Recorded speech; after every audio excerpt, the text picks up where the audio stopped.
Hello people, recent గా జరిగిన operation Sindoor లో మన ఇండియా తయారు చేసిన శక్తివంతమైన ఆకాశ్ మిస్సైల్ సిస్టమ్ ప్రధాన పాత్ర పోషించింది.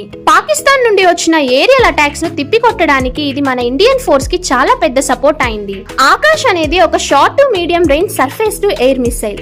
దీన్ని మన దేశంలోని DRDO డిజైన్ చేసింది. దీని మెయిన్ పర్పస్ ఏంటంటే fighter jets, cruise missiles, drones ఇలాంటి ఏరియల్ అటాక్స్ నుండి మన దేశాన్ని కాపాడడం. ఇది 4.5 కిలోమీటర్స్ నుండి 25 కిలోమీటర్స్ రేంజ్ లో టార్గెట్స్ ని అటాక్ చేయగలదు. అలాగే 100 మీటర్స్ నుంచి 20 కిలోమీటర్ ఆల్టిట్యూడ్ లో ఉన్న లక్ష్యాలను కొట్టగలదు. ఒకేసారి మల్టిపుల్ టార్గెట్స్ మీద దాడి చేయగలదు. అది గ్రూప్ మోడ్ అయినా సరే, ఆటోనమస్ మోడ్ అయినా సరే. ఇంకా స్పెషల్ ఫీచర్ ఏంటి అంటే దీనిలో electronic counter to counter measures ఉన్నాయి. అంటే ఎనిమీ జామింగ్ సిస్టమ్ ని పని చేయకుండా చేస్తుంది. ఇది మొబైల్ సిస్టమ్ అంటే ఈజీగా ఆపరేట్ చేయొచ్చు. దీన్ని సపోర్ట్ చేయడానికి రాజేంద్ర ఫేస్డ్ అరే రాడర్ ఉంటుంది. ఇది టార్గెట్స్ ని డిటెక్ట్ చేసి మిసైల్స్ ని గైడ్ చేస్తుంది.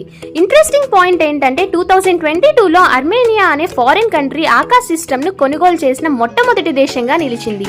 దీని వల్ల మన ఇండిజినియస్ టెక్నాలజీ మీద ఫారిన్ కంట్రీస్ కి ఉన్న నమ్మకం ఏంటో తెలుస్తుంది.